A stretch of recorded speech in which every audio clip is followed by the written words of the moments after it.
bit more wild. SNL's kind of funny again. They've had some funny sketches. Yeah. They had Shane on twice. Shane on twice? Yeah. I know. Yeah, so it's good. It's good for comedy. It's good. Comedy has to be looser. You have to be more wild.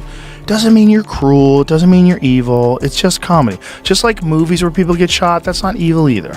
Okay? It's like comedy is funnier when it says fucked up things. It just is. Always has been. Yeah, back from Richard Pryor and Lenny Bruce and Sam Kinison and Bill Hicks and everybody else and Eddie Murphy. Rogan just teamed up to torch Hollywood, and it's pure fire. For years, Tinseltown has been shoving woke propaganda down our throats, turning men into punchlines and parents into clowns. Maher and Rogan have had enough. They ripped the mask off Hollywood's BS, and we've got every scorching clip. Roll it. All of a sudden, like, wide open. They were completely open to do wild stuff now because they're like, look, fuck all this woke shit. This is not profitable.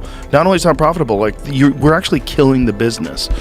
And you're killing the business of comedy because people watch these specials and like, what is this? Like you made a DEI comedy special or, an inclusive comedy special where you're letting people do comedy in the biggest form in the world just because they fit this particular group of people, this particular political group. It's crazy. It's identity politics in the worst way possible because it's counterproductive for your business. Joe Rogan didn't hold back when he went after Netflix for its DEI-driven comedy specials. Instead of spotlighting genuine comedic talent, the streaming giant seemed more obsessed with checking every identity box in America. Even if the comedians weren't funny, what followed was an assembly line of dry, forced jokes that failed to land with audiences. The laughter stopped, the ratings dropped, and the fallout hit Netflix where it hurts most. The bottom line. Subscriptions dipped, critics piled on, and suddenly the woke comedy revolution wasn't so revolutionary after all. Rogan called it exactly what it was: bad business disguised as virtue.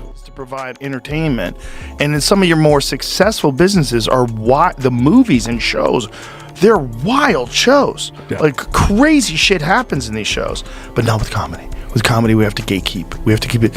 And I think they realized after they did a few of those things that nobody watches them. People hate them, and it actually is bad for their business. And then they do the Brady roast. Boom! And they're like, okay.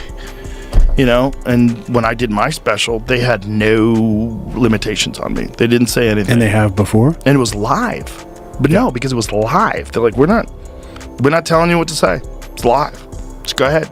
Fortunately, by the time Joe Rogan got his shot, Netflix had finally woken up to reality. They realized the go woke, go broke formula was killing their business, so they made a sharp pivot back to basics. Comedy that's actually funny. The days of handing out specials just to tick identity boxes were over. Now, if you wanted that Netflix stage, you had to earn it. No exceptions, no shortcuts. And guess what? Audiences came roaring back, subscriptions steadied, laughter returned, and Netflix learned a lesson the hard way. Customers crave real talent, not political lectures wrapped in punchlines. Comedy worked again. I'm at the club. They're like, okay. I'm like, really? Okay. Sure.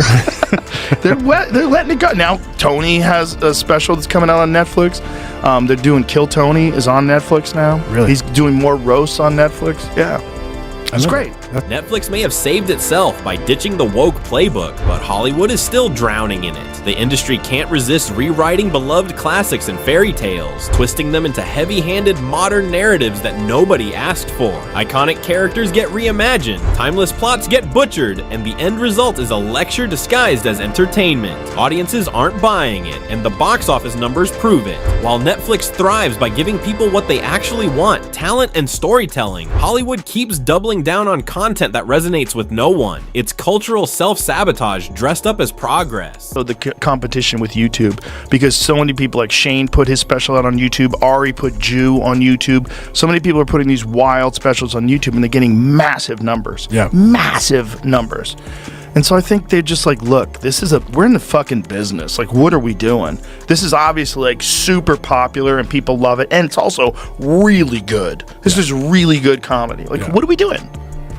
What are we doing? Let's go back. Going woke. Let's go back to where we were. And now that Trump's in office, it's like, well, the whole country leans in that direction now. Trump's relentless war on wokeness has done more than shake up politics. It's helped entire industries claw their way back from devastating losses. For years, corporations and entertainment giants bent the knee to woke culture, alienating millions of everyday Americans who felt completely disconnected from the narratives being shoved at them. The message was sold as truth, but the people weren't buying it. Enter Trump. By calling out the hypocrisy and excesses of wokeness head on, he gave voice to frustrations that had been simmering for years. His unapologetic stance not only earned him massive support, but also emboldened industries to abandon the virtue signaling and get back to what actually works, serving their customers. There has become a thing that's gone on, it seems like in this, especially this last year, where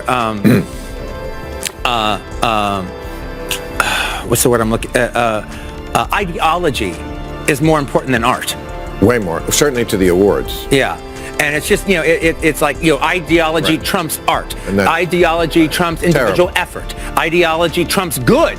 Ideology trumps entertaining. The woke crowd isn't interested in entertaining or even educating. They're obsessed with pushing an agenda. What should be moments of joy, laughter, or inspiration have instead been turned into lectures wrapped in film reels. They've sacrificed the very essence of entertainment on the altar of indoctrination, replacing compelling stories with moral scolding and hollow virtue signaling. Characters are no longer written to be relatable or inspiring. They're built to serve as mouthpieces for a narrative that most people don't connect with. The result? Movies that feel boring, joyless, and painfully out of touch with reality. Instead of tapping into universal human experiences, Hollywood has chosen to shove ideology into every frame, stripping films of the magic that once made them timeless. It's not creativity, it's propaganda disguised as art, and audiences are walking away in droves. The time I have to say to you, besides the great entertainment, I have always really appreciated the way you pushed back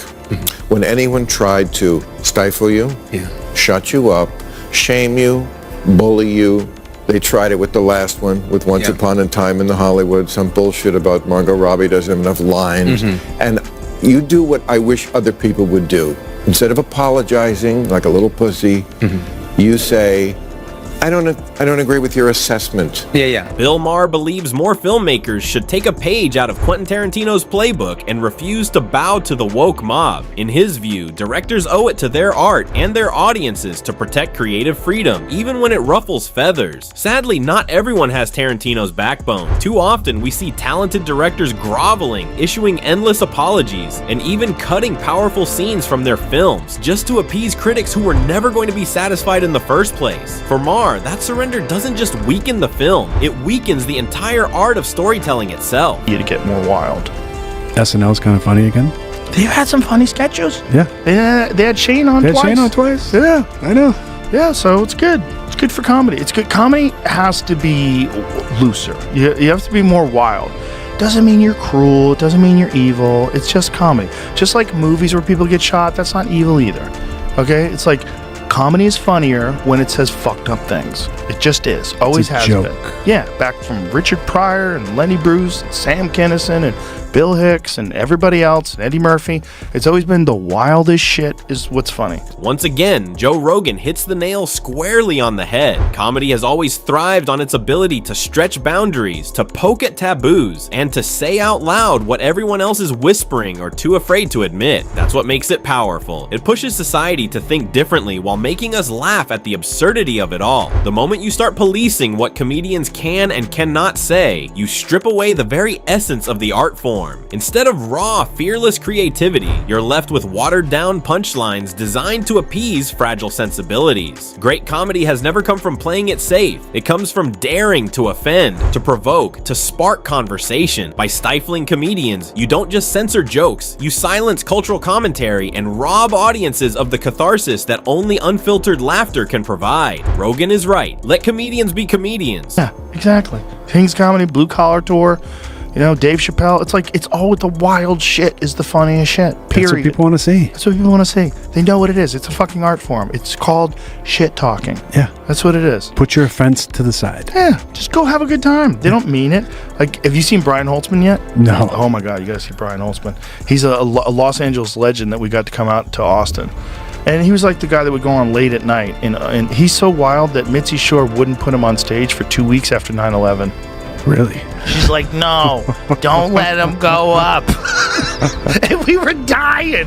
Holt's like, Miss Mitzi, I don't understand. I'm not going to say anything crazy. And she's like, no way, 2 weeks. Comedy at its core is an art form, a mirror held up to society so we can see ourselves, flaws and all, and still find a reason to laugh. Comedians don't literally mean every word they say. Their craft lies in exaggeration, in embellishing ordinary situations and pushing them just far enough to reveal something ridiculous, something universally human. That's why people connect with it. It's truth dressed up in humor. But in today's climate, even the most obvious jokes are treated as daggers by a perpetually offended woke crowd. Instead of recognizing the exaggeration, they twist the intent and declare it an attack. And they don't stop at disagreement. They rally to cancel comedians, to silence voices that dare to tread beyond their narrow boundaries of acceptable speech. The irony is painful. The very art that once united people through laughter is now under siege by those who fear being laughed at. After Susan Smith drowned her kids, like the day after, he's like, I heard there were bad kids. I heard they sat that close to the TV. They didn't pollute away their blocks.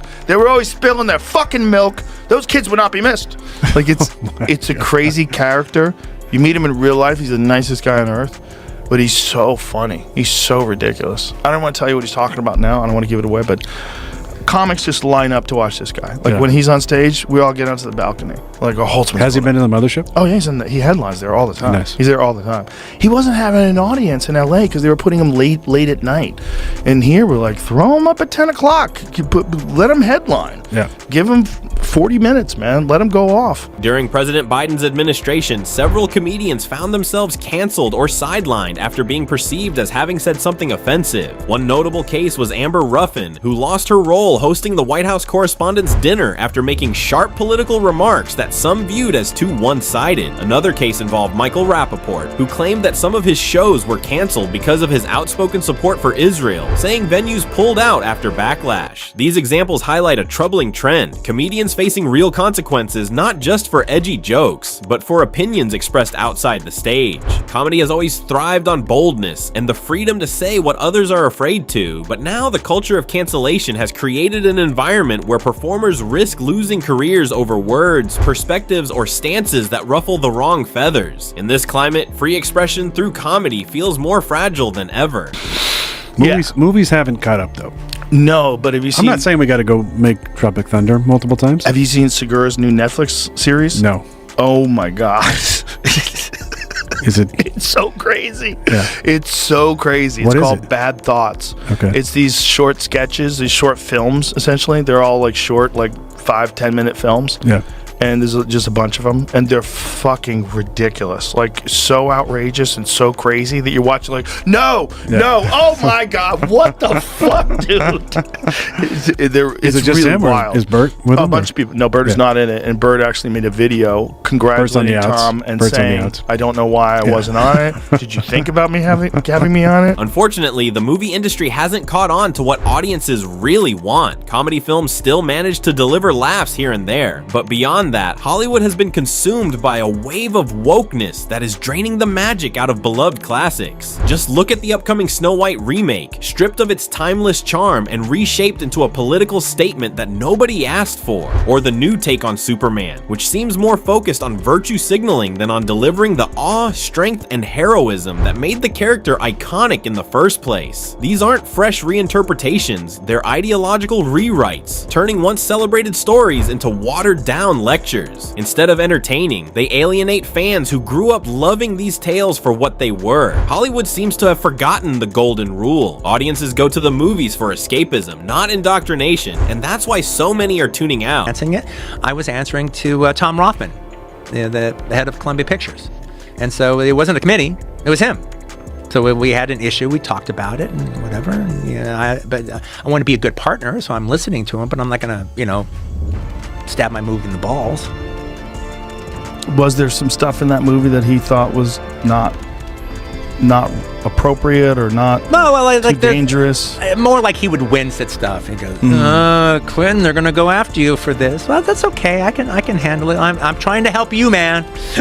But it's not helping you, right? Ultimately. I know what he means. All right. I know what he means. That's legendary director Quentin Tarantino, one of the few voices in Hollywood bold enough to openly complain about the culture of censorship trying to strangle creativity. For decades, Tarantino has been celebrated for his unapologetic storytelling, sharp dialogue, and fearless approach to cinema. But that same fearlessness has also made him a target. The woke mob has repeatedly tried to tear him down, attacking certain scenes in his films that they deemed offensive or problematic. Instead of bowing to the pressure, Tarantino stood his ground. He made it clear he would not compromise his art to appease online outrage or political correctness. In a time when many filmmakers cave to activist critics, Tarantino's refusal to bend is refreshing. He represents an old-school Hollywood spirit where creativity comes first. Audiences decide what's great, and mob censorship has no place. And on this note, we draw the curtains on today's video. If you enjoyed it, then hit the like button and subscribe to this channel for more videos like this. Thanks for watching, and I'll see you in the next one.